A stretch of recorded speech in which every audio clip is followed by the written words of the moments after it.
นั่งภาวนา2 ชั่วโมงกำเมืองเหนือกำลือกำยองกำ12 ปันนาพุทธังติพุทธาเจ้านั้นผู้เจมีเราไว้สาขาแลสาธุธรรมังอีพาธรรมอนัตตาเจ้านั้นผู้เจมีเราไว้สาขาแลสา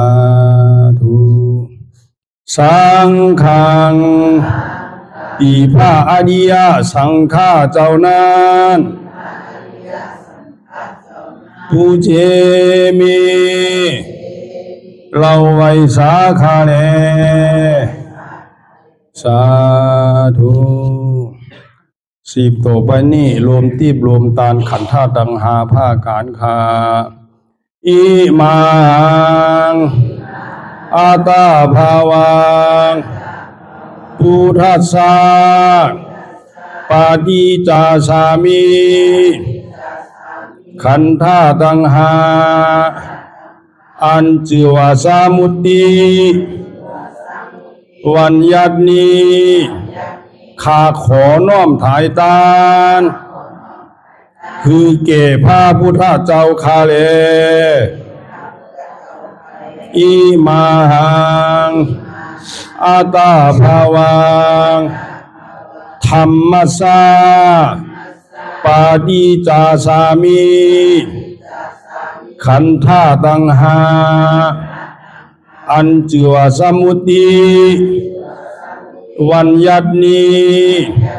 ข้าขอน้อมถ่ายตานคือเก่พระสาธรรมเจ้าข้าแลอิมังอาตาภาวังสังฆัสสะปาฏิจจสามิขันธ์ธาตุดังหาอัญจิวาสมุตติวันยัตนีข้าขอน้อมถ่ายตานคือเก่พระอริยสังฆาเจ้าข้าแลอธิษฐานปฏิวัติภาวนาหาหันตัดถึงอนัตตาอาหังพันเตอานิจจาวิปัสสนาทุกขาวิปัสสนาอนัตตาวิปัสสนากัมมฐานังยาจามิอาติธามิจักภาวันนาเอกธาตุจักภาวันนาวันนี้ขอหือพีติสามาธิเจ้าจุงมาวังเกิดเกคาเล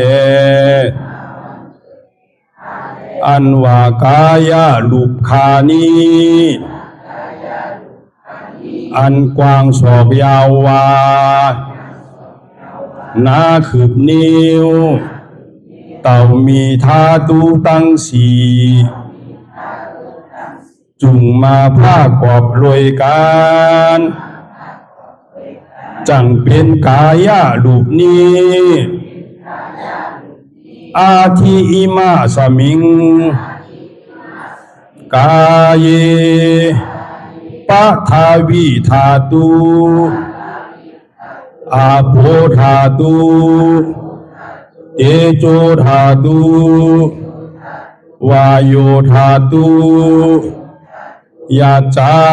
มิอาติธามิกวมโหนบลงสมมาพระอริยเปียเจ้าทุกพระวงคาพระอริยเจ้ากูเจ้าคา ในยามเมื่อไหนก็ดี อันคาเราเบาลู่เสเลในคำหลวงสามประการหนึ่งไลละนึกผิดสองไลอุจาผิดสามไลกากรรมผิดมาตั้งหลายมนเจอนั้นตีพระอริยเจ้าตนไลตนหนึ่งก็ดีอาติตะป้นมาก็ดีปัจจุบันหน้าเมื่อเหลียวก็ดีขอต่างเจ้าตั้งตัวพระอริยเจ้าตั้งหลายมนขามาลาลดปดพงตัวสานุตัวโลดอาโหสิกรรมว่าเปลี่ยนปาปาธาม 热爱者府比蓝牙模式 อันจำเป็นโอมทลายเฮหับตับมักผลนิพพานอันจักเกิดขึ้นมาไปนานานอย่ากาดอย่ากาเสกรรมรวยเตอมันเรากำลังวาสีกำลังกายกำลังแสงของรูปเด่นที่แต่วัสาเป็นแต่การทำที่ที่มาดีตัวสาวตั้งหลังพอดีเหมือนเดี๋ยวนี้ก็ดีกว่าโพสังเป็นนั้นได้ธรรมะปณิปานสาวไหวแสทานานเสภาวัตราปัญญาได้เป็นได้ธรรมะปณิปานตอนนี้ไปวัดตามมนาคือสมณานทุกข้าเป็นหน้าตาหน้าตาตาแปดตาที่ชีวิตที่กิจสักเกียรติในพวกสิ่งที่หายไปในภาวะสัญญาแผงมันกูเจ้ากูตนกูปากูก็หุคนเสกรรมโดยเตือ สาธุสาธุสาธุ ปีพุทธศาสนา2569ภาวษาปีรับใส่สุราสกราจาวาไหลปัน369ตัวเลิน8ลองเลี่ยมมาวาไหลอยู่7คำปีขีดวันที่17เดินจุนปี2025ในปางสร้างตือกรรมปฏิวัติวิปัสสนาภาวนาหารยอดธรรมนตะบอกกำถนหนึ่งที่วัดพระธาตุสอมนาคหวานเตียนหวานร่วมเมืองลังนากรเมืองเจียงตุงเนี่ยอันนี้ก็เป็นตอนการอันเฮาที่ไหลมาซับแรงภาษาไต้เหนือก็เบอร์ก็เป็นคนเกิดหวานเมืองเหนือในเกาะเฮาก่อมดึมอันที่เฮาไหลหูพี่ก็อดกำเมืองเหนือนั่นขึ้นตอบกลุ่มเกซูพี่น้องเมืองเหนือก็จำเป็นขืนเนาะก็กำขืนก็ห่อจอมเนี่ยแม่มเป็นขืนเนี่ยปอเนี่ยเป็นรอยทำรอยเต็มหมอหนังเก่าทอมได้ไรก็กำหมอก็เปิดป้อมสอนน่ะอุบกำไตดอกดิติกรู้ป้อมใจก็ตะล่ารอยก็ดีออกหนังเก่าแต่เมื่อห่อจอมรอยหนังเก่าด้วยกาก็ซ้ำหมอก็เบอร์สินั้นไหนแหละในคำขึ้นวันหมื่นไหนก็เป็นคำขึ้นวันถน7เตียนเฮาอย่างต่างเข้าสู่นิพพานเป็นวันถน7เดี๋ยวไหนจำมาลอยๆเพราะขี่เฮอก็จำฟัง3ปูนเนี่ยมันเข้ามาอยู่2ปูนคือถังปูนหนึ่งแกแล้วก็เพราะนั้นในภาษานี่ก็มันสมัยใหญ่ๆนังเก่าก็มันดีหมออยู่กูภาษานังเก่ามังบอกพี่น้องไทยเป็นมาเนี่ยก็เขาก็พอทำไทยนั่นน่ะเปิ้นก็โจมนั่นน่ะโจมถ่อมโจมจ้างตื้อกรรมพอพี่น้องโยนมาเนี่ยก็ดอภาษาโยนนั่นน่ะคนจริงตัวเฮาในกำนำเนี่ยมันหมอหลายภาษาไทยภาษาขืนก็หมอน่ะภาษาใต้ภาษาเมืองภาษาเมืองเหนือใช่ไหมภาษาไต้โยนใช่ไหมไทยใหญ่ไทยใช่ไหมก็หมอเนาะก็เพราะนั้นนี่แหละลองภาษาเนี่ยก็ซ้ำใหญ่ๆหนังเก่าก็เบอร์ว่าเฮาลืมภาษาเจอจัดศาสนาของเฮานั่นน่ะอยู่ไรเฮาอยู่วันไรเมืองไรไหนก็เฮาโหลดลาดภาษาเฮาดีๆกันน่ะเฮาเป็นดื้อเป็นเมืองเหนือเนี่ยก็เหยียบหือกรรมมันหายนั่นน่ะกูมันจะหายกว่า อันเฮาเป็นพี่น้องคืนนี่ก็อย่าไปลืมภาษาคืนเฮานั่นน่ะเฮาเป็นพี่น้องใต้ไหนก็อย่าไปลืมภาษาใต้น่ะเพิ่นเป็นเจอเคอต่างเจอต่างรองไหนก็เพิ่นเอาภาษาเพิ่นเป็นใหญ่ก็เพื่อว่ามันมีน้ำหนักอีกหนึ่งนั่นก็เพราะฉะนั้นไหนแหละเฮาก็ไหลฮ้อหลายภาษาพองคือเป็นพวกไหลปองเจียงเลี้ยงใจคือเป็นพวกเข้าใจเหมือนดังพี่น้องคืนเฮานี่ก็เหมือนกันอ่ะคือเฮาพวกไหลทอมทำที่เป็นภาษาคืนเนี่ยกำน้ำเนี่ยเฮาไหลทอมเป็นเทศนาจาดวิสันตราห้าจาดโวหลงห้าจะไหนก็รู้ไว้กับอันทราวิปัสสนาเตเนี่ยก็พวกไหลไข่ทอมมันมีไผออกมาฮอเตนานาก็หันถึงสิ่งนั้นอ่ะหรือมันพอโตถึงหรือมันพอได้จิ้มด้วยน้ำหวานดาราเนี่ยจังว่าอายาศาสตร์ดาราเนี่ยมันจิ้มเมื่อไรก็มันหมออิ่มนั่นน่ะพอคนเข้าใจปองใจแต่พอคนเข้าใจปองใจแต่จิ้มก็คือก็มันเข้าหูนั่นน่ะมันเหมือนหนังหมอที่มันเต็มไว้ยาวพอใส่ก็คือก็หล่นออกนั่นน่ะก็เป็นมิ้วในกล่อมจังเหตุชื้อมังก็นี่ก็ซ้ำมันเป็นหมอกลปองอ่ะเพราะใส่ตั้งเนื้อไหลลงติดนั่นน่ะมันหมอเต็มอีกปอกอันนี้ก็มีก็ในหมอเดมันรีอยู่มันซ้ำงบปากมันไว้ฝนมันตกมาคือในก็มันเต็มอีกปอกก็ในหมอเดมันรีอยู่ในหึงมันตกมาปันมีหนึ่งในก็ซ้ำเต็มหมดนังเก่าเพราะมันเป็นหมอดีแหละเฮามันดูเอาเข้าใจน้ำนี่ก็เอาเข้าใจอิดวันอิดนี่ก็ไรอ่ะถ้าล้านมันใจว่าดูเอาน้ำเพราะเอาปองแสงเลี้ยงใจอนัตตานี่ก็ยาวอ่ะตีเตมันก็ดูมีน้ำสังเตจังว่ามันมีกรรมไว้ขอหนึ่งนั่นน่ะหมากตาลวันนั้นเพราะว่าหันจู่เนี่ยหันเมื่อไรก็อิ่มวะคนนั้นมีจู่กับเขาว่ะคนยังตื่นมีจู่ใหม่ๆนั่นหันเมื่อไรก็อิ่มไม่บอกว่า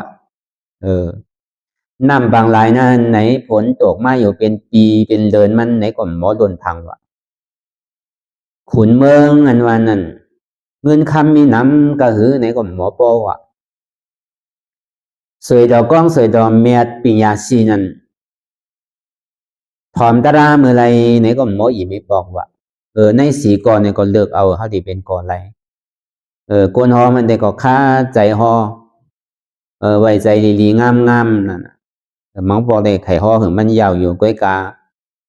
มันซ้ำยางต่างกว่ามันกับผายากกว่าซ้ำก็กะเลยบอกปันเสียงนั่นน่ะเนาะอ่านที่ฮอกำหนึ่งมันซ้ำยาวกว่าติ๊กอ่ะก่อนจังเฮ็ดจื้อไว้หูเงินหูคำไม่ได้ทอมเอาไปยาว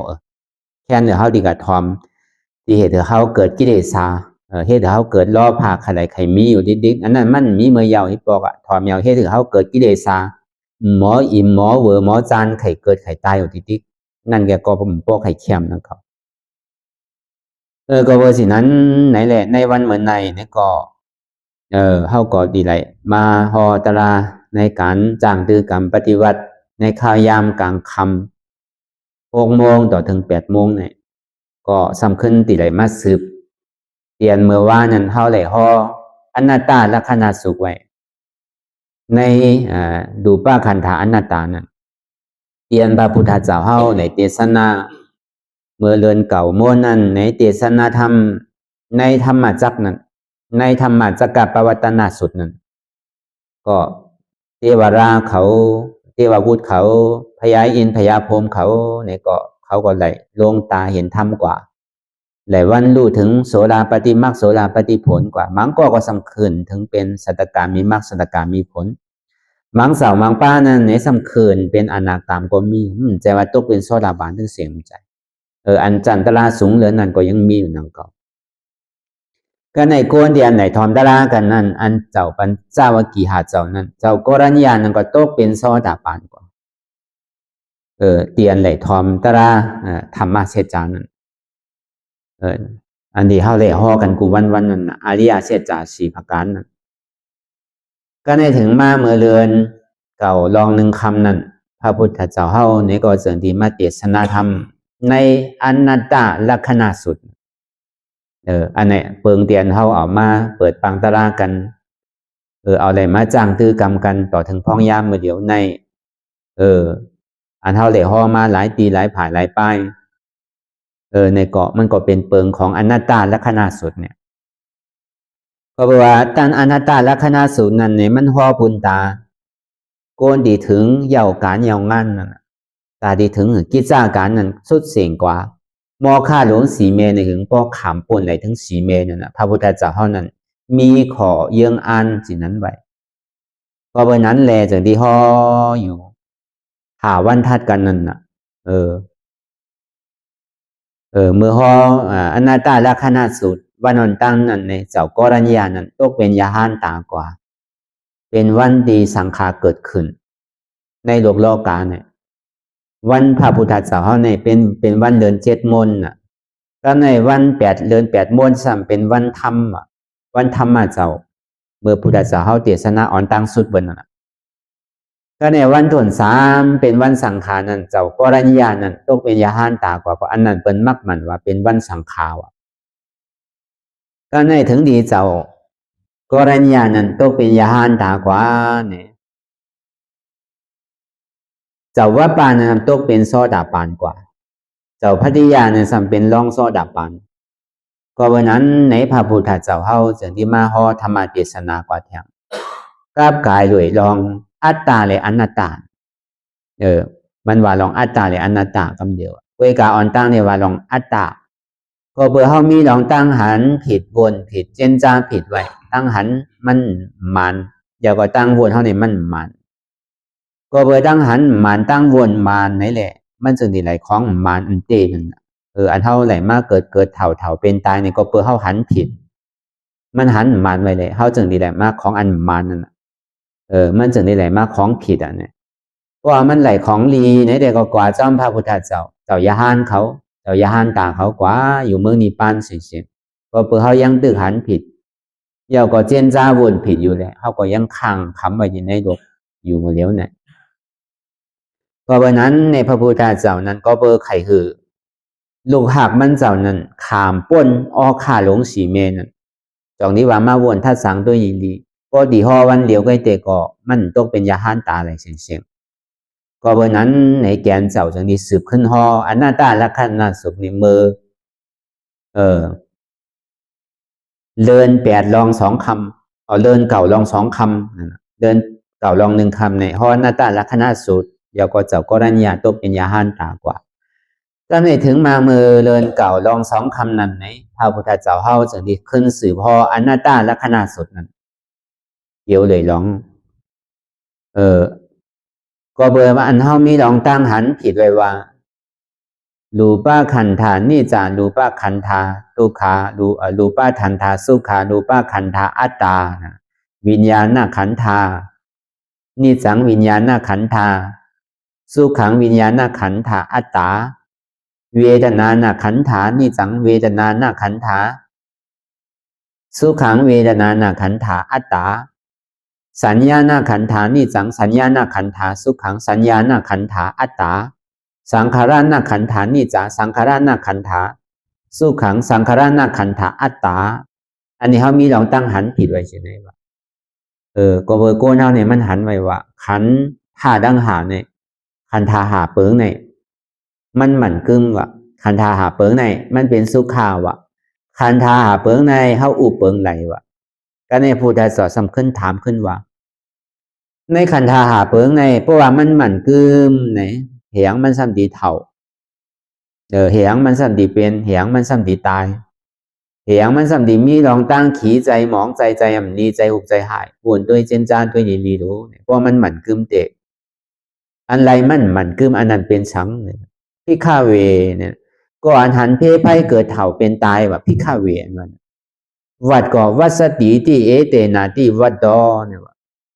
วัดสติที่เนี่ยมันเป็นวัดอันบรรณาวิหารนั่นวันนั้นเฮ็ดปุนตาก้นตาที่ออกปนมนดอดว่าเจงนี้กึ่งตานว่าเป็นวิหารว่าเจงนี้กึ่งตานว่าเป็นวัดว่าป้อมเฮ็ดปุนตาก้นออกมนปนรอได้สังลองปริยาได้สังเนี่ยมั่นใจเป็นตาปุนตาเฮ็ดถือปนก้นปนตุขามใจเหมือนใจวัดวันนั้นก็เบอร์สินั้นเนี่ยน่ะเปลี่ยนสื่อในป้อปริยัติก่อมสอนปฏิวัติก่อมจังตื้อกำในป้ออยู่ถาดกินจังไปถาดวะป้ออยู่จ้อง อยู่วัดกินจังไปวัดวะก็อยู่ป่าเฮียวไหนกินจังไปป่าเฮียววะก็อยู่เทินอยู่ป่าไหนกินจังไปเทินไปป่าวะก็มเฮตลาปริยัติก่อมสอนปฏิบัติก่อมจังนั่นอันนี้มันดีโกก็เบอร์นั้นพี่ข้าเวก็หันเพไพ่เกิดเถ่าเป็นตายเขาลูกหักก็หันเพเกิดเถ่าเป็นตายเขาวะอันไรมันหมันกึมนะอันนั้นเป็นสังวะอันนั้นเป็นทุกขาค่ะวะอันไรทุกขาอันทุกขาเนี่ยจองมันอุปเปิงไหลอยู่นะจองมันเป็นของเฮาเตียวนะอันว่าทุกขาที่มันเกิดขึ้นมานะเป็นในจองมันเป็นเฮานะมันเป็นสังเป็นอนัตตาเพราะว่าสุหันถึงว่ามันหมันกึมไหนก็เจนจาตัวอีหลีแหละจองมันหมันกึมเตียวสังว่าสุหันมันเป็นสุขาเนี่ยเป็นเตียวนะเจนจาตัวอีหลีรู้จองสุมีว่าย่อกาตั้งเจ็บตั้งใหม่ตั้งไข่ตั้งหนาวตองเจ็บบอกว่าโหเจ็บบอกว่าเอวเจ็บบอกว่าขาเจ็บบอกว่าใจมันดีเนี่ยมีอยู่มีอยู่ค่ะเพราะมันเป็นตัวของเฮาในเฮาเหียงเขามันสั่งไหลเหียงมันสันดีเจ็บอยู่เหียงมันดีเถ่าเหียงมันดีเปลี่ยนเหียงอันเนี้ยมันแสดงนี่ลองตั้งเตียนไข่เตียนมันหมันกึมน่ะมันมีเพภัยอันไรเตียนเฮาไหลมาตัวอันมันหมันกึมเนี่ยเมียวันหมันกึมเนี่ยมันเป็นเพเป็นภัยอันหาวแห้งแขนหรือเปิดตั้งเสียงลองอันมันหมันกึมน่ะเลสังไหนลองตั้งตุคาเตียนเฮาไหลมาโยกนามคันธาเนี่ยมันเป็นตุคาหรือเปิดที่สุดวะตุคาหรืออันเฮาไหลมาโยกนามคันธานี่มันเบี้ยวะก็เบอร์สีนั้นในอันไหลมันกึมอันนั้นมันเป็นตุคาอันไหลที่มันเป็นตุคามันอุปเปิงพองมันไหลมันเป็นอนัตตาหันถึงว่าจินั้นเนี่ยก็ในพระพุทธเจ้าเฮาโปหูถึงแสดงถึงเพไฟหลองตั้งอันที่เฮามีหลองตั้งหันพิษอยู่พิษว่าขันธาเปิงเนี่ยมันคือมือขันธาเปิงเนี่ยเป็นสุขาขันธาเปิงเนี่ยเป็นอนัตตาเป็นอัตตาเนี่ยพระพุทธเจ้าเฮาสั่งแสดงว่ามันเป็นไหลอยู่5อันวันนี้จะสุขะอัตตาวันนั้นตัววนตัวอีลีรู้เนี่ยอันนี้แสดงเนี่ยตั้ง8แสดงเนี่ยตั้งพิษแสดงเนี่ยอันตั้งอันเฮาหันพิษวนพิษนั่นน่ะ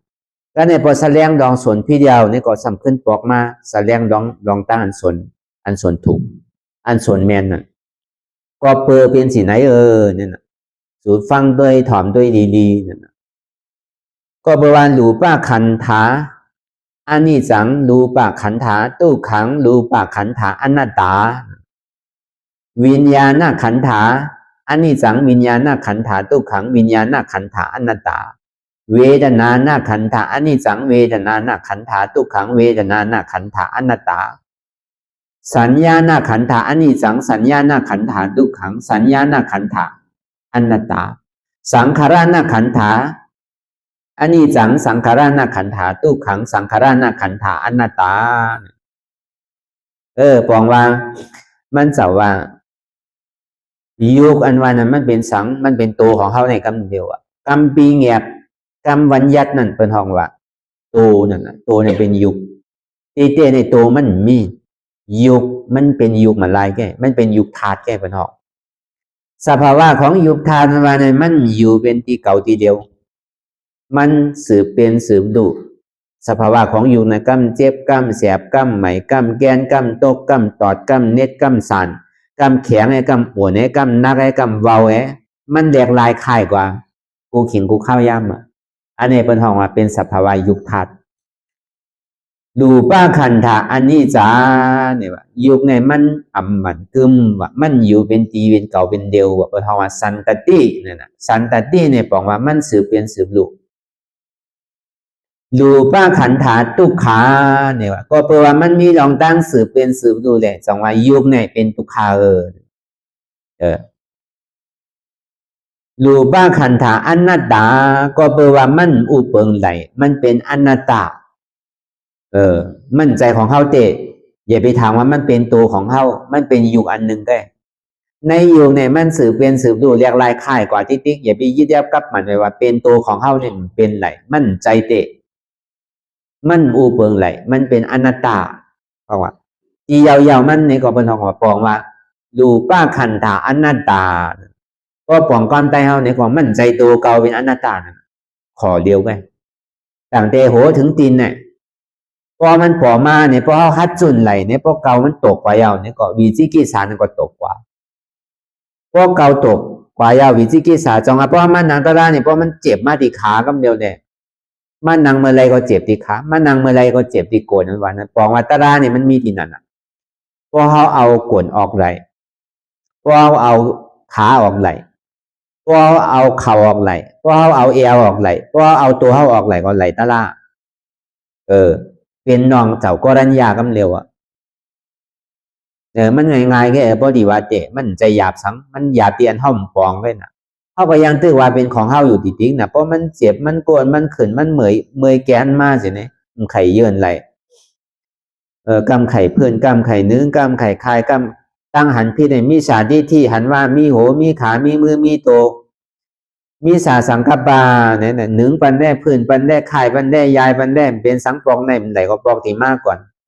ปางตรากำในมันไหลก็ปีที่มากก่อนเนี่ยทำไกลเป็นปีวันนั้นเนาะมันใจก็ปางตรากำในมันไหลมือในมันไหลมือพุกตีคัดใจให้มันไหลไว้กับพ่อป่วนกับมือพุกเสมือนเก่ามือพุกไว้เห็นมันไหลทางมือพุกยาวกว่ามือพุกก็ยังตึงเหมือนเก่านะเพราะสิ่งนั้นเด่มเพราะแคมใจว่าปางตลากำในมันไหลในก็ปางตลาตาขี้เล็กมาอนาตาวัดน้องอนาตาน้องเขียวเนี่ยหวานร่มลอยสะทงเวียงตาขี้เล็กมานี่ก็ไปเมื่อเฮ็ดดีๆกว่ามันจังหวานเนาะมันซ้ำเป็นข้าวหวานโน่นเนี่ยกาก็เป็นซ้ำหยาบโน่นเนี่ยมันซ้ำดีมีขออ่างทางกำเนี่ยกูบอกแต่กาเนี่ยกว่ามาง่ายหนูเนี่ยนะเมื่อเหลือในกาเนี่ยมันจังขี้กาดีไรกาก็เป็นหยับพอดีลูกกว่าซ่อนตาในก็ฝนก็ซ้ำตกน้ำเสียนตั้งก็มันก็เขียมดินก็กลนนำก็น่องก็ดีลูกเอาตาขี้เล็กมาดีน้องเขียวนี่ก็ตั้งมันหยาบน้ำไปเมื่อไรออกว่ามากก่อนก็ถึงเมื่อปางตะลาข้าวกัดปางตะลาใหญ่มากกว่าเมื่อเนี่ยอันนี้ก็ซ้ำจังมีหนังเขาจังเป็นหนังเขาก็เบอร์ที่นั้นไข่เข้าปองแสงเลี้ยงใจว่าลูป้าขันธาหน้าตานั้นนี่มั่นใจตัวของเขานั่นนะเขาตัวฮัดจุนดินันแกมันย่ำไปถึงใจไปถึงเจ็บแต่ก็มันมาเหรียญเดียวตีตัวนั่นก็เข้าตัวฮัดจุนตัวนั่นน่ะกองมันหนังมาอะไรก็ขาเนี่ยขึ้นกองวาตาลาเนี่ยมันมีที่ขาน่ะขานั่นเป็นเหตุตุกขากำเดียวเป็นตัวสมุทัยเสจากำเดียวอันเจ็บนั่นน่ะมันเป็นตุกขาเสจามันมีอาจองและอาโจอยู่จ้องกันไว้อาจองมันเนี่ยก็เปิดว่ามีขาอาโจวันนั้นก็เปิดมีขาเลยมีเจ็บนั่นน่ะพวกขามีก็เจ็บมีเข้าหรือเอาขาออกมันน่ะพวกขาเจ็บมาเนี่ยก็ขามันใจขาก็มันใจอนัตตายาวมีขนาดแกเพราะมันเจ็บที่โกนเนี่ยก็ดูเอาโกนออกโกนนั่นน่ะมันเป็นเหตุตุกขาอันเจ็บนั่นเป็นผลตุกขาเพราะมีโกนก็เจ็บในมีอัตตาเนี่ยมันก็อยู่ที่กลการพยายามมันมาอยู่ที่เอวการพยายามมันมาอยู่ที่ขาการพอมันมาอยากมาอยู่ที่หัวว่าการพยายามมาอยู่ที่หัวเข่าใช่ไหมอันนั้นมันก็อยู่เช่นนั้นเป็นเหตุตุกขาคำเดียวนั่นเป็นตัวสมุทัยเสจาคำเดียวนั่นเขาก็หลัวเอาออกนั่นนะทีเดียวเอาสังออกเอามากาเสจาออกนั่นนะมากาเสจาเนี่ยเป็นสังเป็นอนัตตาก็แปลว่าเปิงอนัตตาเปิงวิปัสสนาเขาเนี่ยมันเป็นอนัตตาโลกเนี่ยคือเขาปองสินั้นนะก็ในสองมาในพระพุทธเจ้าเขาสำคัญสืบพอวิญญาณหน้าขันธาอนัตตาวิญญาณหน้าขันธาอนัตตาว่าใจในกล่อมใจของเขาใจในกล่อมมันเป็นอนัตตาใจอันว่าเนี่ยมันเป็นสื่อในอันเท่าคู่นั่นพอมันเจ็บมาดีพอมันเจ็บที่ขาดีมือยาวเนี่ยมันดีส่งมาดีใจเขาหนักขานใจจ้าใจดีงุดงิดอยู่หยาบขึ้นขั้นใจพงใจปีวนดึกวนเดอเป็นเดิงเป็นเล่างุดงิดวนตั้งไต่ปองตั้งเหนือวนตั้งห้องปองตั้งจานอย่างนี้อันนั้นเป็นใจตรงนั้นเพราะว่ามันพูดพอเกิดขึ้นเป็นมายาวในกอดใจในก็มั่นใจของเขาบางปอกใจอันที่เขาเคยสอนกันกูวันนั้นกามก็เจียนจ้ากว่าตั้งไหนกามพยาวเจียนจ้ากว่าตั้งหลังกามพยาวเย็นไว้กามพยาวก็ขวาพอจอดพอเจหมดอันนั้นเป็นห้องเป็นตุกขะเป็นห้องตุกขาใจแบบนั้นตุกขาโตที่เขาสอนมายาวก็ในสัมเขามาในตุกขาใจว่า ก็เพื่อสังได้ทุกขะใจนั่นน่ะอันถ้าว่าเป็นใจนั่นไม่เป็นเหตุทุกขะกำเนิดนั่นใจตัวนั้นอันมันเจ็บแกนตวงตอนเนสานสันไว้โคมไตใหม่กระดอนแข็งสู้ถุมจับใหญ่จิ้มหยอดเนี่ยอันไหนเป็นทุกขะเสียจ้าเป็นผลของมันแกเหตุของมันเจเนี่ยก็เพื่อเฮาอยู่ว่าเป็นใจเฮาเป็นใจของเก่ามีใจเก่ามีใจเฮาก็เพื่อนเนี่ยรอผ่าเพื่อทองว่าอัตตารอผ่ามาหน้าอัตตาว่าเป็นใจเก่ามาหน้าว่ามีใจเก่ารอผ่าในสำคัญอะไรอันใจเก่านั่นมันเป็นสิ่งนั้นอัตตารอผ่ามาหน้า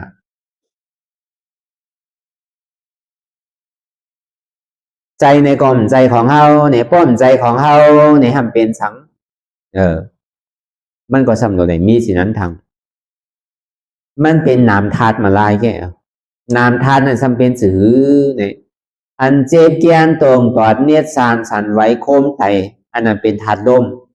อันใหม่อันกัดอันอุ่นอันหนาวนั้นเป็นธาตุไฟอันนักอันแข็งอันอ่อนอันอ่อนนั้นเป็นธาตุดินอันจับใหญ่จึงมีหยอดเป็นรูเนี่ยเป็นธาตุน้ำอันในห้องว่าสภาวะธาตุดินน้ำลมไฟมั่นใจเป็นใจเฮาเตะมันมีอันหับผู้เจ็บผู้เสียผู้ใหม่แก่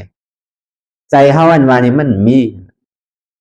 เนี่ยมันเป็นเวทนาเป็นใจหับผู้มาลายแก่ก็เนี่ยเพราะมันเป็นสิ่งนั้นมาเนี่ยเพราะหูหันป่องเสียงเลี้ยงใจมันมาเพราะมันหนังตะลาเมื่อไรเนี่ยเพราะมันเหตุการณ์กว่าบางปอกคนเฮาหนังอารมณ์ใจตายเพราะที่เกิดพออยู่มามันเจ็บปวดตีปวดเหลือนะอารมณ์เพราะตัดในเด็ดตีตายโยใจเพราะใครตายเพราะนางเตะตีตายเตะโยเนี่ยอย่าไปโกตายมันตายหรือเขาฮัดจุนไหลใจตัวนั้นก็เบื่อหังในใจเขานั่นก็มันใจของเขารู้มันใจเป็นไผวามใจเป็นพระพุทธเจ้าเขาลัดกำเดียวนะเพราะเขาถ่อมความพระพุทธเจ้าในเขาที่กัดถ่อมกำไผเขาเป็นกวนมันเจ้ารู้เขาสำนีเหลือกำมันจืดละเพราะเขาไข่กว่าเจ้ามันเจ้าเนี่ยก็เขาก็โดดถ่อมมันเจ้าบางอย่างที่พระพุทธเจ้าเขาเลยเทศนาไว้นั่นที่เลยฮอดราไว้นั่นนี่ก็เขาก็โดดม้วนถ่อมมันเพราะเขาไข่มือจอมเพราะเป็นสิ่งนั้นมาเนี่ยเพราะการตลาดกว่าตีในซึ้งเพราะปองเสียงเลี้ยงใจกว่าสิ่งไหนตีในซึ้งเท่ากับโกตายอันเท่าโกตายเนี่ยเขายังถามว่าเป็นใจเท่าอยู่นั่นเพราะหัวมันใจเท่าอย่างนี้ก็เขาก็ติ่มโกตายการที่โกตายน้ำเนี่ยก็โกตายอีดมากการที่โกตายอีดเนี่ยก็ติ่มฮัดโกตายมันก็ยังดีนั่นเพราะห้อมหูสังลาแต่มันดีดูอันนี้ก็เปิงหนึ่งในจากนี้ออกมาว่าวิญญาณหน้าคันธาอันหน้าตาเนี่ยเพราะว่ามาถึงตอนในยาวไหนจะว่าปานเนี่ยต้องเป็นยาห้านตากว่าดองใจกันเนี่ยย่ำไปถึงเจ็บไปถึงสัญญาไปถึงสังขารเตอมาปองแสงเลี้ยงใจในใจตัวไหนแกก็เพื่อพ่อมันนางมาลัยในใจมันติไข่ขาดไข่โกตายไว้กับเขาว่าก็เนี่ยพอมันถึงมาหัวใจเขายาวเนี่ยมันไข่เปลี่ยนซื้อก็อย่างมันก็จุนหาวางมาใจในก็มันใจของเก่ารู้อนัตตาเพราะปองแสงเลี้ยงใจสิไหนเนี่ยก็เจ้าว่าป่านั่นขืนกำเดียวกัน3 มากว่าสัตการมีมากสัตการมีผลอานาการมีมากอานาการมีผลอาราธาหมักอาราธาผลเกิดขึ้นมาเป็นพระอรหันต์อรหันต์เนี่ยเกิดขึ้นอยู่2 ตนก็ป้าพระเจ้าก็3ก็ป้าสาวกานั่นก็2นั่นเจ้าโกรัญญาก็เป็นยาห้านตาเจ้าว่าป้าก็เป็นยาห้านตาก็ในเจ้าพัทยานั้นต้องเป็นโซดาปานกว่าลองใจเนี่ยมันเจ้าก็ต้องเป็นโซดาปานกว่าเป็นโสดาวันกว่านั่นโสดาปฏิมักโสดาปฏิผลนั่นก็เป็นสิ่งนั้นยาวในพระพุทธเจ้าเขาก็สำคัญสื่อพ่อเวทนาหน้าคันธาอนัตตาสัญญาหน้าคันธาอนัตตาสังขารหน้าคันธาอนัตตาสำคัญสื่อพ่อยาวกว่าก็ถึงพ่อกัดสรุปว่าสัพเพสังขาราอนิจจังสัพเพสังขาราทุกขังสัพเพสังขาราอนัตตาว่าหูเมื่อเสียงนี่ก็สังขารตั้งตั้งเสียงในขันท่าตั้งหาในสังมันเตงมันกึม ก็เปว่ามันหมันกึมมันหมันเตงนั่นแหละสัพเพสังขาราทุกขาเนี่ยก็เปว่ามันหมันกึมนั่นแหละมันจะดีเป็นทุกขะสัพเพสังขาราอนัตตาสังขารตั้งเมื่อตั้งเสียงเนี่ยมันเป็นอนัตตามันใจตัวเฮาใจเฮานะก็ในสำคัญมาปุบนามารูปังอนิจจังนามารูปังทุกขังนามารูปังอนัตตาตัวในใจเฮานั่นไหนก็มันหมันกึมก็เพราะว่าตัวใจในมันหมันกึมแหละมันจะดีเป็นทุกขาก็เพราะว่ามันเป็นทุกขามันอุปเปิงไหลมันจะดีเป็นอนัตตาอันนี้เฮาวางกับกายเวทร้องอนัตตาลักษณะสุขนั่นพระพุทธเจ้าเฮาธรรมเทศนากว่าเย้านี่ก็เขาเจ้ากรณียก็พอเป็นยาหานตาตั้งแต่เมื่อเดินเก่ารอง1 คำก็ในถึงมาเดินเก่ารอง2 คำนี่ก็เจ้าว่าปาก็ตกเป็นพระยาหานตากว่าเจ้าพระติยาก็ตกเป็นโสดาปันเจ้ามหานามนั่นนี่ก็เป็นรองโสดาปันเจ้าอาสาจีเนี่ยก็สำคัญรองของรองถังเขาเจ้าก็ย่ำไปไหลตะลาเตอก็บนนั้นในพระพุทธเจ้าเฮาหันถึงว่าตระอนัตตาลักษณะสุขนั้นที่ห่อวันเดียวเนี่ยมันไหลที่ได้ห่ออยู่หาวันก็ห่อหาวันยาวในปัญจวัคคีย์หาเจ้าเนี่ยจึงดีตกเป็นยาหานตากว่าจังว่ายานปัญญาของโคเนี่ยมันเหมือนกันน่ะเหมือนหนังเจ้ากรณียนั่นมันก็มีดองตั้งสุดต้องอธิษฐานไว้หนังเก่านั่นมันสุดต้องตั้งแต่เมื่อพระพุทธเจ้าโปรดมาก็พระพุทธเจ้าเฮาต่างเอทากถาอันไหลตะลาอันตั้งบนสุดเนี่ยเป็นเจ้าป้านในมันก็สำเป็นคนเฮ็ดไห้เฮ็ดนาว่ะเมื่อจาหลังปางก่อนปนมานั่นเจ้ากรณียนั่นเป็นก้นเจ้าเขาเป็นก้นเฮ็ดนานั่นน่ะก็เนี่ยพอมันไหลก็ยินเตียนพระพุทธเจ้าเฮาตั้งไว้นี่ก็มันก็ป้าใจป้าคอเตะก็เบอร์ทั้งไหนตั้งแต่เขามันยังตึกออกน้ำนวมนั่นนี่ก็มันก็เอามาดูพระพุทธเจ้าเฮาบ่ว่าเขาเมานั่นน่ะเอามาเฮ็ดเดี๋ยวก็มารู้ต้านพระพุทธเจ้าสังฆาเขาเจ้าพระยาหานตาเขาก็ในถึงตีเมื่อมันตีเกี่ยวมานี่ก็อันไหนก็มันก็เกี่ยวไว้แหละเอากระต้านไปพระพุทธเจ้าเฮาจังเพิ่นฮ้องว่าเขาหูอู้นั่นน่ะเขาอูเนี่ยบ่ได้ว่าเตเนี่ยเขาอูเนี่ยเป็นเขาปอนั่นน่ะเนาะเพราะว่าเตเขาหูอู้อ่ะเขาอันตั้งสุดนั่นน่ะอันนี้ก็เลยก็ดูปันพระพุทธเจ้าพอถึงเมื่อปาดมาเนี่ยก็เหมือนกันเอาเมื่อดูปันพระพุทธเจ้าก็ในถึงเมื่อกองเมื่อดีกองก็เหมือนกันเมื่อดีใส่เย่นั่นก็เหมือนกันเมื่อดีเอาออกมาเย่นั่นก็เหมือนกันดูอันตั้งเสียงๆอ่ะเพราะว่าดูเต็มโถนยาวมีเจ้ายาหานตาเขา100,000ใจเข้ายามอ่านโหเลินมันจะได้ตั้งกำปรารถนาว่าตั้งกำปรารถนาดีๆงามๆว่าตั้งหน้ามาในสัมมาพระพุทธเจ้าตนไหลสู่ไหลพอเกิดขึ้นเป็นมาในคือขาตะเป้เนี่ยคือไหลอ่อนตั้งคือไหลตะล่าอ่อนตั้งเพิ่นก็เพิ่นมันมีดองตั้งอธิษฐานไว้สิไหนนี่แหละมันก็กราบซ้อมก็อาสาธุอนุโมทนาอย่างในพระพุทธเจ้าเฮาก็จึงนี้ยังด้วยที่พระจักขุยานนั่นด้วยก็ตั้งอนาคาตั้งหน้ามันดีเป็นไหลว่าตั้งสุตองมันนั่นพระพุทธเจ้าก็มันเนี่ยอนุโมทนานั่นเก่าเพราะว่ามันเป็นไหลนี่ก็มันเจ้าก็อนุโมทนาก็เพราะนั้นดีเป็นไหลอยู่เมื่อวันหนามาพลาก็ตมะอันที่เกิดขึ้นมาในเมืองก็ปิลวุฒนั่นปอมันห้องชื่อว่าสีสุโธทนะเมชื่อว่าเมมายาเมนาก็ตมีอันเจเนี่ยพระเจ้าเฮาตำนายไว้เสียงมันเนี่ยที่เป็นเจ้ากรัญญาซ้ำดีไหลตะล่าต่างเพิ่นเสียงเนี่ยมันก็อนุโมทนาหนังอันตากลางใครเป็นสุต้องมุงมองอันไรเนี่ยก็คือมันพอเต็มทนนี้กำอันเป็นไหลเนี่ยมันมีนะพระพุทธเจ้าเฮาเปียเตกไว้เอาเนาะพระพุทธเจ้าเฮาปันเอาน่ะมันตึงเปิงเอาน่ะก็เพิ่นนั้นเนี่ยเจ้ากรัญญาเนี่ยก็มันก็ไหลตะล่าต่างเพิ่นเสียงมาวนตัวลองตัวกันน่ะมั่นใจตัวของเฮาเนี่ยก็ขึ้นกำเดียว3 กำน่ะเฮาแต่ก็ขยับเฮาใจได้แถมสร้างบารมีมาดูเขาเจ้าได้สร้างแถมบารมีมาอยู่100,000 กำพาน่ะอันเฮาได้ มันโลปรามีสังเฮาโลขัดใจอะไรเฮ็ดกว่าหลายๆแกเฮาว่าเหมือนหนังสาวว่าปลานี่ก็มันป่วนตัวเอาสมาใจนั่นน่ะ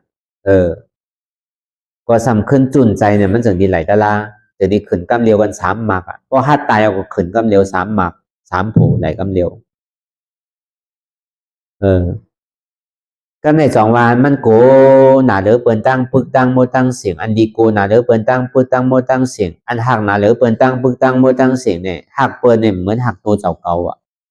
อันเฮาหักหนาเหลือเปิ้นเนี่ยเป็นตัวเฮาในกำเดียวอ่ะ2ว่าสิ่งเตียนเฮาหักเนี่ยเฮายังหัดจุนหัดผาหัดว่างได้ก็หาที่ว่ามันมีอ่ะก็เพราะนั้นเจ้าก็รัญญาก็เปิ้นมันหัดจุนตัวมันนี่แหละมันก็ไหลเป็นยาหันตากว่าก็ในเจ้า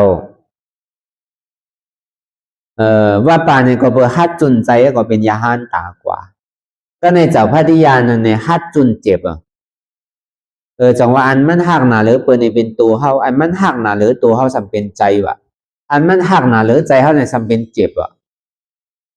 เพราะว่ามันเจ็บมาในตัวก็หายกว่าตั้งไรก็หมู่เจ็บนี่ก็หายกว่าตั้งไรหมู่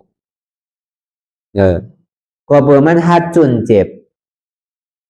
มันก็เป็นยาหันตากว่าขึ้นกันเดียว3หมากกันเพราะเมื่อฟูมาเฮาก็ใครหนีก็ในเจ้ามหานามนั่นมันก็สัมผัสจุนสัญญาตัวนั้นสัญญาเนี่ยเพราะว่าเฮามาหนังเนี่ยเจ็บเนี่ยก็มันผ่านกว่าเอาอ่ะโตก็จุนผ่านกว่าเอาอ่ะอดกว่าอดมากก็ผ่านกว่าใจนี่ก็อดกว่าอดมากก็ผ่านกว่าก็ในเจ็บเนี่ยก็อดกว่าอดมาเย็นกว่าเย็นมากก็ผ่านกว่าก็ในมันก็สัญญาอยู่ไว้ตีเก่าตีเดียวเด็กอ่อนๆเพราะเฮาตัวเองกว่ามันก็ค้ำไว้ดีผ่าตีน5ก็ค้ำไว้ดีตั้งหลังโกน5สิเนี่ยมันไกลมีน่ะเพราะเฮานั่งหึงกะหึงมาเนี่ยเพิ่นเฮาสัญญาหน้าขันธาตุขาวนั่นมันก็สำที่ได้ฮัดจุนโดนนั่นทั้งที่ได้มีรายจุนมันทั้งกรรมก่อนก็สืบต่อกับเฮาก้อยฮ้อนนี้ก็ในทนเพราะว่ามันจุนสัญญาตัวนั้นหลายเอาเนี่ยก็ตกเป็นยาหันตากว่าขึ้นกำเดียว3หมาก3โผก็ในเจ้าอัสสจีนะเนี่ยมันก็ซ้ำจุนสังขาราสังขารมันมี2อันนั่นน่ะวนกว่าวนมากมีเมื่อยาวเมื่อสุดเมื่อเสียงมันก็กึดลองตั้งวนอัน8อย่าไปวนซังในโยงทานนำทาเตียนมันเหตุการณ์อยู่นั่นสืบเปลี่ยนสืบดูเรียกลายใครตัวต่อถึงมันบ่สุดกว่าต่อถึงอันเกิดรับเป็นดูเนี่ยมันมี8มันเกิด8อ่ะอนิจจาเนี่ยมันเย็นเป็นนิจจา8ทุกขาเนี่ยมันเย็นเป็นสุขา8อนัตตาเนี่ยมันสิ้นเย็นเป็นอมตะ8อ่ะเพราะเป็นนั้นเนี่ยก็เจ้าอาซาจีนั่นก็ตกเป็นยาหันตากว่ากำเดียวไปกับเฮาก็ที่ว่ารายละเอียดมันกว่าสืบขึ้นไหลขึ้นนั่นก็เบิกขึ้นในคำขึ้นวันถน7ในนี่ก็เป็นคำขึ้นที่อันเท่าแหละมาฮออนัตตาลักขณะสูตรในตอนการวิญญาณขันธะอนัตตาพอถึงมาคำขึ้นวันถน8นั่นนี่ก็เฮาก็ตีฮอเวทนานาขันธะอนัตตาพอถึงคืนถนเก่ามานี่ก็เฮาก็ตีฮอสัญญาณขันธะอนัตตาพอถึงคืนกำเนิดสูตรมาคืนถน10นั่นนี่ก็เฮาก็ตีฮอสังขารขันธะอนัตตาถึงพอยาวกว่าในอนัตตาลักขณะสูตรในหากขึ้นเนี่ยป้อมใจเนี่ยก็เฮากลุ่มกาพังตารานเก่าอันเดียวนี่ก็กลัวอิ่มนั่นน่ะเนาะอยู่ได้ก็คัดใจนะเฮือแล้วมันติ่มซ้ำกันมันติ่มล้อแล่นสุนสารกันมันติ่มเป็นอันเก่าอันเดียวนั่นนี่ก็เอามาฮอมาเปียวบันนั่นน่ะอันเฮานังเนี่ยมันหยาบรู้ปฏิวัติเตเนี่ยดอกคัดใจจุนโตจุนใจไหลกันน่ะมันมีหลายเสือหลายรองน่ะเฮาดอกเปโตเปใจกันน่ะเฮาดอกคัดโตคัดใจกันน่ะนี่แต่มันก้นนางตะลาเนี่ยมันหยาบสีแต่ก้นฮอมันเนยหยาบเนี่ยที่หาตะลาสังน้อมือไหนที่เอาตะลาสังมาฮอนางเฮือมันติ่มซ้ำอันเก่าอันเดียวนางเฮือแลป้อถอมเยาวนี่ก็คือป้อมีใจศรัทธาถอมเยาวนี่ก็คือป้อมีแห้งใจครับป้อมีหลองตั้งคัดใจแหละสืบกว่าไว้นั่นก้นฮอมันเนี่ยซ้ำหยาบเลยสิก้นนางมันเนี่ยก้นนางมันได้มันหยาบสังอ่ะมันโดดถอมจอมนี่ก็เฮาก็เฮ็ดจอมกันน่ะเพิ่นว่าอย่าไปนึงก็เฮาอย่าไปนึงนั่นแกมันหยาบพังน่ะอย่าไปคายนี่ก็อย่าไปคายมันใจขาเฮานี่ก็เฮาก็โดดถอมมันก็มันใจขาเฮาก็เฮาอย่าไปกันนึงมันเพิ่นว่าอย่าไปพื้นก็อย่าไปพื้นเพิ่นว่าอย่าไปนึงก็อย่าไปนึงเพิ่นว่าอย่าไปคายก็อย่าไปคายเพิ่นว่าอย่าไปเปิดตามื้นตาแลนี่ก็อย่าไปเปิดนั่นน่ะมันหยาบสังเนาะง่ายๆกันน่ะ สิดีมันใจตัวของเขาอย่างก็เขาก็โดดตองอันไหนก็ว่ามันใจตัวเขารู้มันเจ็บมันเสียบมันแต่ใหม่มันแก้มันคือมันใจตัวเขามันเป็นอนัตตาเนาะกันในก็น่ะมันใจหยาบสังเนาะก็ในพอมาถึงใจเดๆเนี่ยก็ใจเนี่ยมันปิวไหนมันนันตลาเนี่ยป้อมหนิมสีเนี่ยก็สิดีใจปิวนึงก็เป็นตลาน่ะที่ว่าซื้อมันใจวานเจ็บนี่ก็รู้เป็นตลาใจเดียนมันปิวบนกว่ากาวากาเป็นก็มันก็เป็นตลาน่ะเป็นธรรมน่ะเพื่อการเฮาดูผู้หันตั้นจอมันแก่น่ะเดี๋ยวนี้มันเจนจาดองสังอันนี้เฮาก็สอนกันกูว่าอันมันกับเจนจาดองตั้งหลังนั้นนี่ก็เหมือนคนตายกันน่ะที่กับเจนจาอย่างน่ะคนตายเนี่ยใครไหลวนะใครเอาเมานะเฮาหักก็คือก็เฮาไว้อยู่3 วันเนาะเฮาบ่ดูกับแปรเท่านั้นอยู่หึงก็ไหลเท่านั้นหักก็คือน้ำหูน้ำตาพวกออกเลือดเสดานี่ก็คือพวกหักตานั้นตันเด้อก็อย่าไปเอากับแปรเอาผังไว้ที่เฮือนได้แล้นี่ห้ามพร้อมนังเก่าซ้ำโกเพียนมันนังเก่าโกผีนังเก่าเฮาว่ามันดีกับโกสังน่ะมันดีกับหยาบสังน่ะเฮาว่าเตๆก็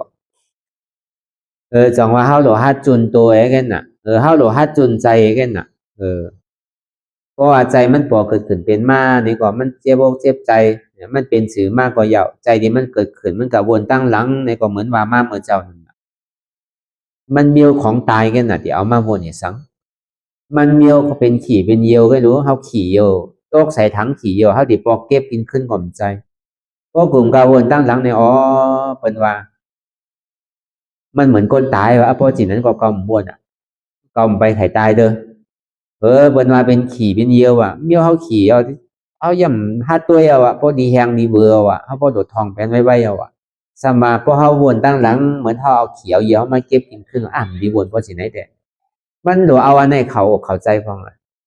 ตั้งหน้าเตียนย่ำไปถึงเดือนนั้นก็เหมือนคนนอนหลับว่ะเตี้ยคนนอนหลับเนี่ยคนนอนหลับพอฝันดีในคือเมืองเลี้ยงไว้เมืองเลี้ยงในเมื่อไรที่เมืองเลี้ยงก็ฮู้ตามพอลาบตากับสัมพันธ์ดีทางมุงมองถึงเมืองเลี้ยงไว้ว่ะก็เนี่ยเพราะว่านอนหลับฝันดีนั่นเนี่ยโกเมืองเลี้ยงอ่ะกับเนี่ย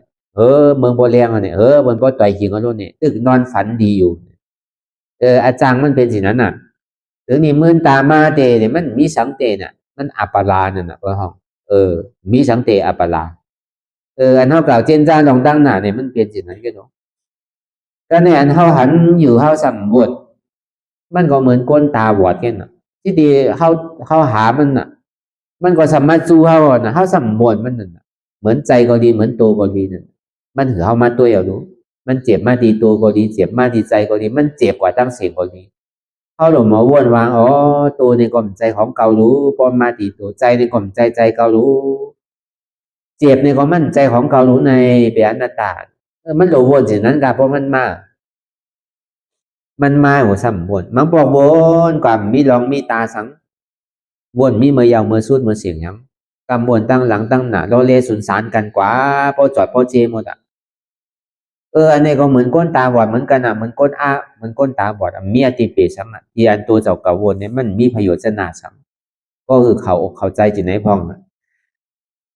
จังที่ว่าใจเนี่ยมันใจของเฮารู้อันมันเป็นสิไหนไหนมันเป็นอนัตตารู้เนี่ยโดปองแจงในใจจิตไหนพองใจว่าเฮามานั่งเอาใจมันปิว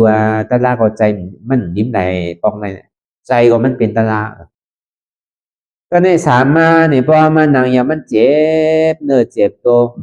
เจ็บกว่ากับเนี่ยพอมันนั่งก็พอมาจานนั่งก็พอเจ็บบางพวกมันนั่งอย่าถอมตะลาไปเจ็บพอตะลาขึ้นก็เจ็บอ่ะบางพวกก็มันสัตตาตั้งแต่มือตะลาออกมาก็มันถึงเจ็บจนถึงพอยาวก็มีก็ภาษาไหนมันเป็นสินั้นก็เปิดเจ็บเนี่ยก็มั่นใจของเฮาอ่ะเพราะว่ามันเป็นของเฮาในเฮาโลดสังมันไหลรู้อย่าไปเจ็บแล้มันหายกำเดียวเพราะดีว่าเจ็บเนี่ยมันจะมีเจ็บอันเดียวกันนะมั่นใจเพราะตัวก็ดีๆเนี่ยกำเจ็บไปเสียไปไหมแก้เนี่ยตรงตอดเมียดซานสันไว้โคมไต่ไหมกัดอ่อนแข็งสู้ตุนจ้าบยายจึงหยอดเกิดรับอยู่นั่นน่ะมันสืบเป็นสืบดูจริงๆเพราะตัวอย่างนี้มันใจมีเจ็บอันเดียวมันใจว่ามันติมีเป็นคือเป็นศอกเป็นว่าเป็นรักใจสองว่าเพราะมันเจ็บมาเนี่ยก็เจ็บในกล่อมใจเก่าอนัตตาเจ็บในตุคาในกล่อมใจเก่าอนัตตาใจตัวเก่าใจเก่าใจเจ็บเก่าเขาก็หลงมองข้างในมันใจหยาบสังประวัติเนี่ยอันเท่านางตะลาเนี่ยเท่าโดดจุนตัวจุนใจจุนเจ็บ3 เมี่ยวในแกน่ะ พวกเขาวนเจนจ้าลองเปิ้นก็จุนเปิ้นเนี่ยเวลาเพราะว่ามันเจ็บมาแล้วเนี่ยเปิ้นเนี่ยมันหายกว่ามันมาหันเก่าไปเปิ้นเนี่ยมันมาหันได้พอเปิ้นมันมาเจ็บบ่ที่ขาที่มือเนี่ยใจเนี่ยมันตื่นมาที่เจ็บในกำเดียวดื่มหมดอ่ะเขามีลูกหลายเกาะเขามีเฮินหลายหลังเขามีเงินก็คือลืมหมดอ่ะอันมันลืมได้เนี่ยเจ็บที่มันเกิดขึ้นอยู่แล้วลืมนั่นน่ะเป็นลายตาที่เห็นคือใจเฮาปิวนั่นมันก็มีกันในแค่น่ะมันใจว่าหยาบสังโนเฮ็ดตะลาเนี่ยง่ายบ่ดีตายอ่ะบ่ดีว่าเตมันแต่พอเฮาเฮ็ดเตๆก็ง่ายเพราะว่ามันเฮ็ดเตๆก็หยาบมันน่ะเพราะว่าห่างก็ห่างมากก็มันก็ห่างอยู่ที่นั่นน่ะตะลามันใจเกี่ยวกับตีตามเนาะมันเกี่ยวกับว่าเฮาโดหมอไว้วางใจกันน่ะมันเกี่ยวดีโตดีใจเฮาก็รู้จองว่าเฮาโดมาขัดมันน่ะอย่าไปจอมใจมันน่ะเฮาจอมใจมันมาหึงหนาวรู้ไหนมันไขเฮ็ดซื้อเป็นซื้อไขนุงซื้อไขกินซื้อก็ปันมันเห็นอยู่เพื่อการปันเฮ็ดซื้อในตั้งเฒ่าก่อมหายเฒ่ามากูมือกูวันตั้งเป็นนั่นก่อมหายเป็นมากูมือกูวันตั้งตายก่อมรอดจำมาลอยๆมันมีประโยชน์จันหน้าสังน่ะก็ดีว่าเตๆเพราะฉะนั้นแนนเฮามาเหตุการณ์ตะลานั่นเฮามาคัดโตคัดใจจอมโตจอมใจมันใจเพราะเป็นสิเนี่ยเพราะเฮาคัดเปมันไหลเอานี่ก็เข้มเอาหมากตราโผตรานี่ก็เกิดขึ้นคำเดียวอ่ะสื่อนาตันตาคำเดียวโดไปได้ตายกว่าก้อยกระทบโดไปพระราสูตินาไปทบใจก็ภาษาในพระราสูไรป้าไรก็เยาววาตามันเจ้าเนี่ยถึงเป็นอนัตตาเสียงพาเจ้าตั้งหมดตั้งเสียงเนี่ยอนัตตาวาตามุนบดอ่ะก็เบอร์นั้นข้าวยามันเท่าไหร่มาจังตื้อกรรมเนี่ยไม่เป็นข้าวยามันสางถูกข้าวยามันส่วนหมานเตียวนี่ก็เขาก็ใหญ่ไปหือในตื่นตังข้าวยามหมานเท่าในปนกว่าหลอกลายตัวเด็กคาดใจเตนาโดหมอเสียลายว่าตาลานี่ก็จำมาร้อยๆเอาเสียลายแต่ดีไรมีไรสังทังใจมุงมองว่าเมื่อไรดีถึง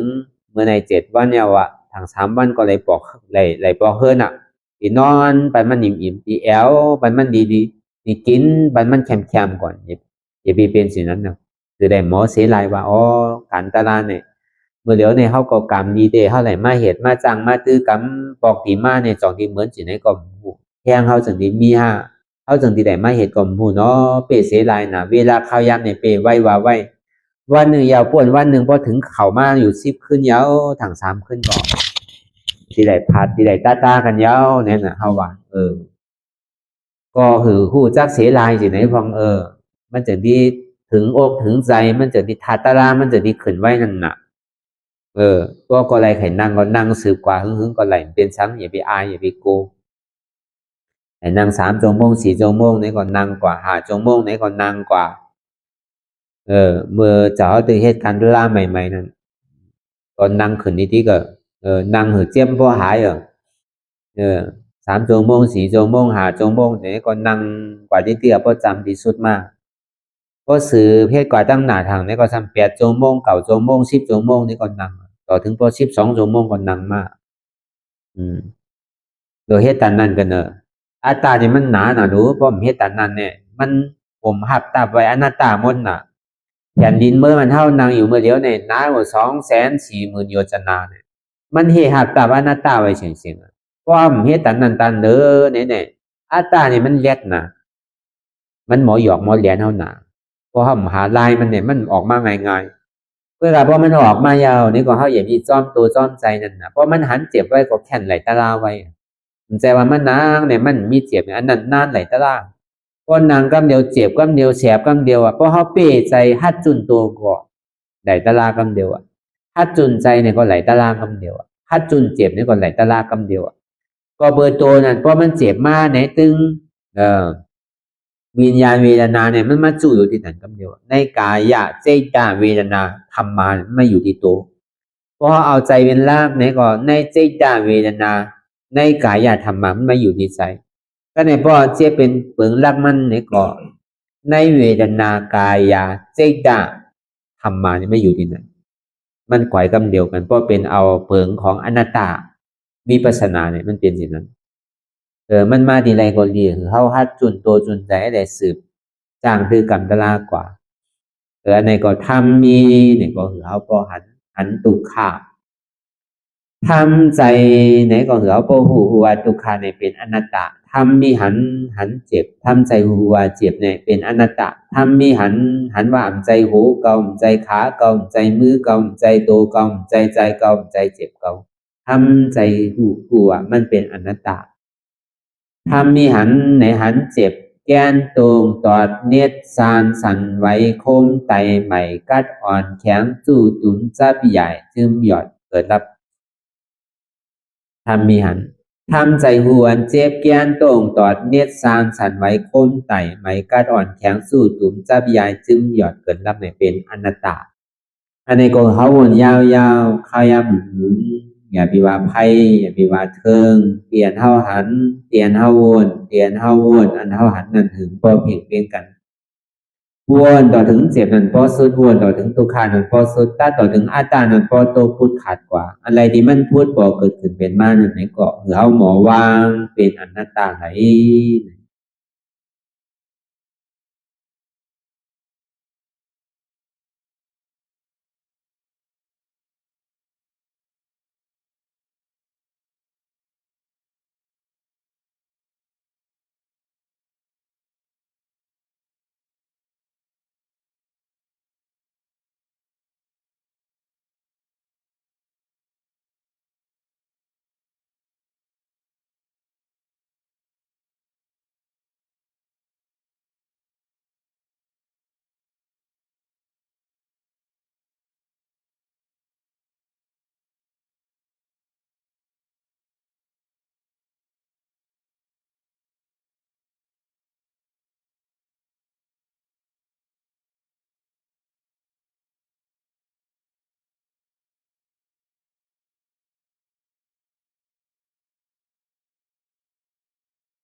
หลองตังอันเป็นอยู่ทุกสื่อทุกอย่างอย่าคลองคำไว้ที่ใส่หูพอถอนออกที่ใส่หูมันออกเสียงก่อนสภาวะไหนก็ดีลองตามอันไหนก็ดีอันเกิดขึ้นมาที่โตที่ใสที่เสียบฉะนั้นพอถอนออกที่ใสหูมันออกเสียงสภาวะอยู่ถักสี่ภาการเสื้อนั้นแจบแกนต้งตอดนิดสานสันไหวคอมไปไม่กระดอนแข็งสู้ตุ๋มซับยายซึมหยอดเกิดลับสภาวะอยู่ถาดสี่ประการเสื้อนั้นตีหนามถาดไปหูจักตีอัตตาไปยึดไว้ว่ามีโตมีใจมีเจ็บฉะนั้นเฮาหมอวางเป็นอนัตตาไหลลองใส่อันโค้งผิวอยู่อันเฮาวนดึกวนเหลืออยู่เป็นเรื่องเป็นราวอยู่สนั่นสั่งเฮาถอดถอนออกที่ใส่หูมันออกเสียงก่อนยอมกึดยอมออกยอมลงอันเฮ็ดให้เฮายินดียินให้ส่วนนั้นอารมณ์เสื่อถึงใจถึงขอไว้มันยึดไว้มันเป็นทุกขานั้นปล่อยวางออกที่ใจหูมันออกเสียงก่อนลองเจอเป็นทุกขาเลยลองย้อนถึงใสหลายๆอย่างอันเกิดขึ้นมาตีโตตีใสตีเจ็บฉะนั้นปลดวางยาวเสียก่อนก่อยๆค่ายย่ายลายหนึ่งขึ้นพอยาวนี้ก็ก่อยเปิดตามึนตาลอยนี่เป็นการปฏิบัติธรรมค้นหายอดธรรมมันเกิดขึ้นดีโตดีใสดีเจ็บบอกอันค้นหาเหตุหักเงาจองทุกขาตรงนั้นต่อจากนี้ไปนี่ก็เฮาก็ที่ได้ส่งเมตตาถึงสรรพสัตว์ต่างหลายก่อนสาธุสาธุสาธุ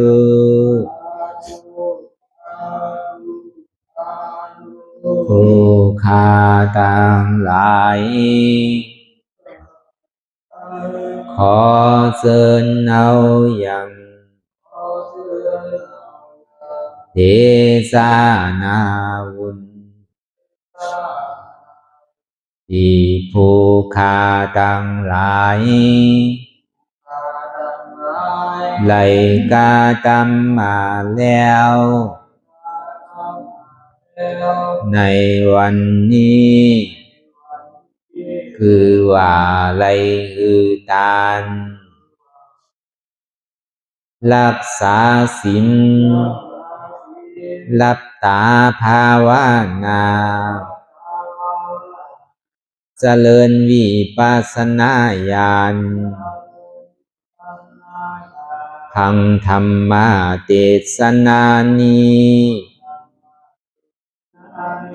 และขอสุ่มหือมากรรมสุยังตอนโต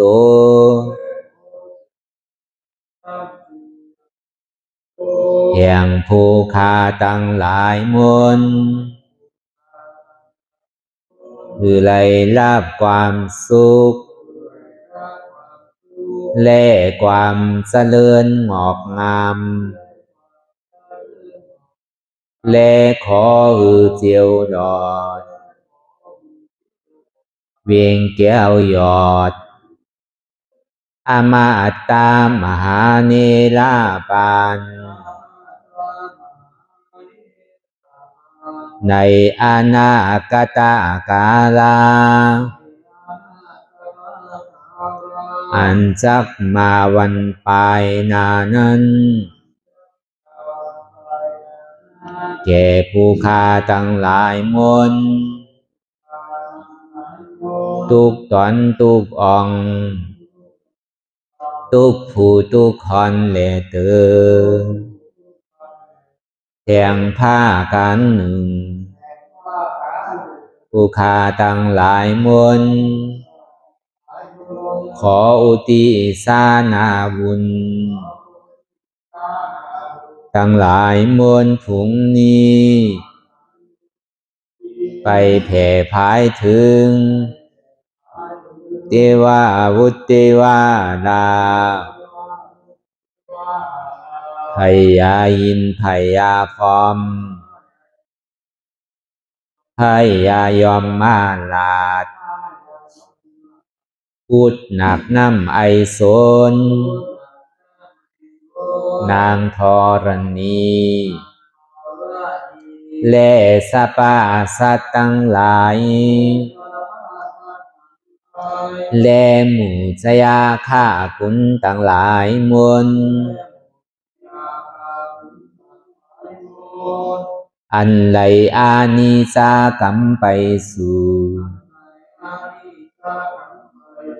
ปลาโลกปลายนานั้นขอส่งโจนกันมาสาธุอนุโมทนาจอมจุนยินดีแล้วคือไรโจนกันป้อนจากทุกข์ถึงสุขทุกโตสัตว์เลเตอสาธุสาธุสาธุอิตังมิปุญญังอาสวะคายังนิพพานังวะหังโหนตุมาปุญญาภากังสเปสัตตานังสมาลาพันตุอิตังมิปุญญังอันเราขาไหลมาถือกรรมปฏิบัติวิปัสสนาภาวนาอาหันยอดธรรมอานัตตานิอาสวะคายังเป็นนันผาทรัพย์ตัดเปียดอาสวะสี่ภากันเสียแล้วเนี่ยนิพพานังติพานิพพานันหนตุคือไรถึงเสกรรมขามาปุญญังภากังขอนดีอันคาได้มานังวิปัสสนาภาวนาส่องยืนปันสัพเพสัตตานังแต่เอาป่อแม่พี่น้องญาติกาผู้ว่าอุปาสัยอาจารย์ครูสลาสั่งสอนมิตรเสี่ยวสหายและสรรพสัตว์ทั้งหลายมวลสมาลาพันตุคือไลลาบานีสองผ่อนบุญกับลอยผู้คา